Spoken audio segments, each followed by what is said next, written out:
साथ मैं चंदन कुमार। अभी हम बैकुंठपुर बरहंडा पंचायत में है और बैकुंठपुर बरहंडा उजियारपुर प्रखंड का एक अंग है। बैकुंठपुर बरहंडा में आकर कल जो उप मुखिया का चुनाव हुआ है, इस संदर्भ में उप मुखिया के चुनाव लड़ रहे अशोक जी से जानेंगे आखिर कल क्या हुआ। जैसे कि आप सभी जानते हैं, न चाहते हुए भी लोकतंत्र में धनतंत्र के प्रयोग से इनकार नहीं किया जा सकता है और जो अप्रत्याशित ढंग से चुनाव में जनता के चुने हुए प्रत्याशी के द्वारा जो चुनाव होता है, कहीं न कहीं एक रिसर्च के आधार पर यह देखा गया है कि उसमें धनतंत्र के प्रभाव में पिछले कुछ दिनों से बढ़ोतरी दर्ज की गई है। चाहे वह उप मुखिया का चुनाव हो, चाहे वह उप सरपंच का चुनाव हो, चाहे वह प्रमुख का चुनाव हो, चाहे वह उप प्रमुख का चुनाव हो, फिर राज्यसभा और लोकसभा को भी आप ले सकते हैं। इस बात से कतई इनकार नहीं किया जा सकता। मतलब लोकतंत्र में धनतंत्र का जो बढ़ावा हुआ है, वह सही मायने में लोकतंत्र के लिए सही नहीं है। लोकतंत्र को यदि हम परिभाषित करते हैं तो लोक मतलब जनता, तंत्र मतलब शक्ति, मतलब जनता की शक्ति होती है।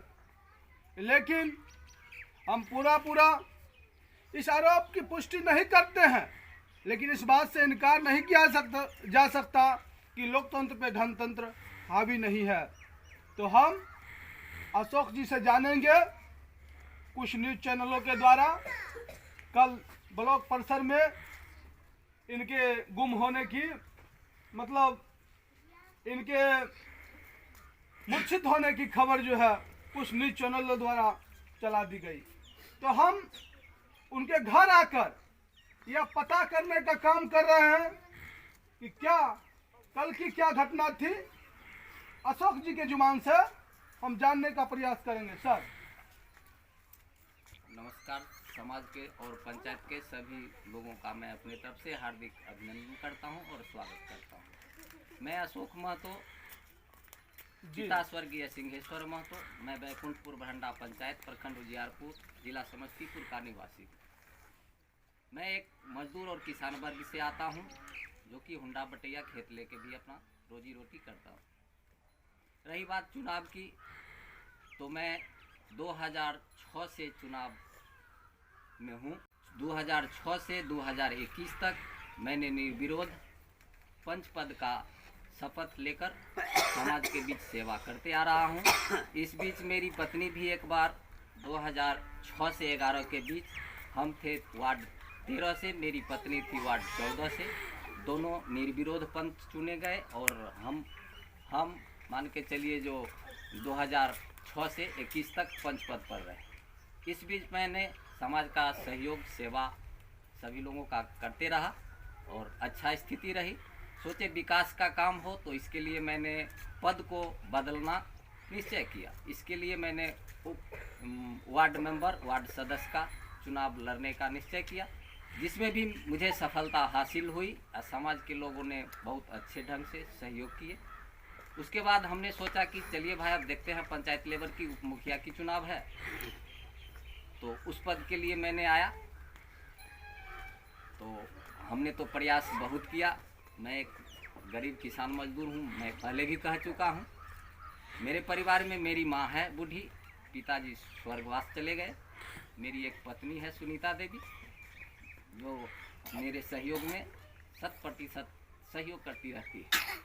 मेरी एक लड़की है जिसकी शादी हो चुकी है, 2 लड़का, एक पंकज कुमार, एक प्रवीण कुमार है, जिसको मैंने अपने मजदूरी से और परिवार के सहयोग से पढ़ा लिखा रहा हूँ। जो अभी एक एमटेक कर रहा है दिल्ली से, बीटेक करने के बाद, और दूसरा बीटेक कर रहा है अभी दिल्ली में। मेरे परिवार के लोग सब सही हैं और समाज में भी कहीं से कोनो दिक्कत नहीं है। लेकिन जब पंचायत लेवल की बात आई तो यहाँ तो सब लोग जानते हैं जो धन बल का प्रयोग 99% तक सफलता दिलाती है, जिसमें हमने सिर्फ अपने बात से लोगों को रिझाया बुझाया, सहयोग का भी आश्वासन दिए, मुझे हौसला बुलंद हुआ। बिल्कुल अशोक जी, इस बात से इनकार नहीं किया जा सकता कि धन बल के प्रयोग पंचायती राज चुनाव में खासकर जो जनता के चुने गए प्रतिनिधियों के द्वारा जो चुनाव होता है उसमें धन बल का प्रयोग कहीं ज़्यादा दिखता है। मिशन आदर्श चुनाव के दौरान जब हम उजियारपुर, दलसिंहसराय, विभूतिपुर, मोहिउद्दीन नगर, सरंजन जैसे प्रखंडों में जाकर वहाँ के पंचायतों में जाकर मिशन आदर्श चुनाव की बात रखी तो जनता ने मिशन आदर्श चुनाव में के प्रभाव में आकर बहुत से ऐसे प्रत्याशी को चुने जो जनमत के आधार पर जनता का सेवा करना चाहते हैं। तभी तो आपका जीत हुआ। इस जीत की हम शुभकामनाएं देते हैं। और यहाँ पर कुछ लोग हैं, कुछ सज्जन हैं, इनसे हम जानेंगे। काफ़ी देर से बिहार की आवाज़ को देख रहे हैं, सुन रहे हैं, तो इनसे भी हम जानेंगे अपने मिशन आदर्श चुनाव के बारे में। और एक और बात जानेंगे वो है इनके प्रत्याशी के बारे में कि क्या आचरण है, क्या विचार है इनका। तो सबसे पहले हम चाचा से जानेंगे। क्या नाम है चाचा आपका? बंगाली महतो। बंगाली चाचा से जानेंगे कि अशोक जी का व्यवहार कैसा है। पिछले 25 वर्षों का अनुभव बताएं जो जब से ये राजनीति में है। आप इनसे कोई प्रकार का लाभ लिए या जनता के लिए, अपने पंचायत के लिए उन्होंने क्या सब कार्य किया? बहुत अच्छा कार्य किया है जी।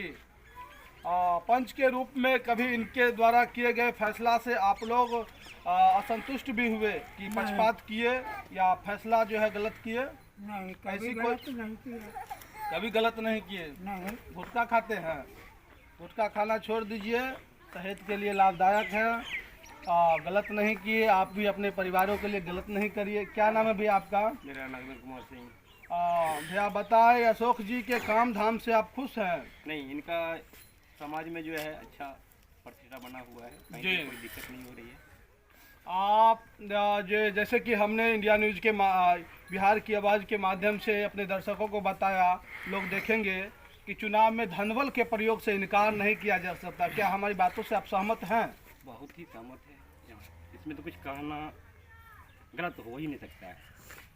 तो जनप्रतिनिधियों से लेकर चाहे पंचायत स्तर के जनप्रतिनिधि हो, चाहे लोकसभा, विधानसभा लड़ने वाले जनप्रतिनिधि हो, इनको एक जनता के नागरिक, एक भारत के आदर्श नागरिक के नाते क्या संदेश देना चाहते हैं?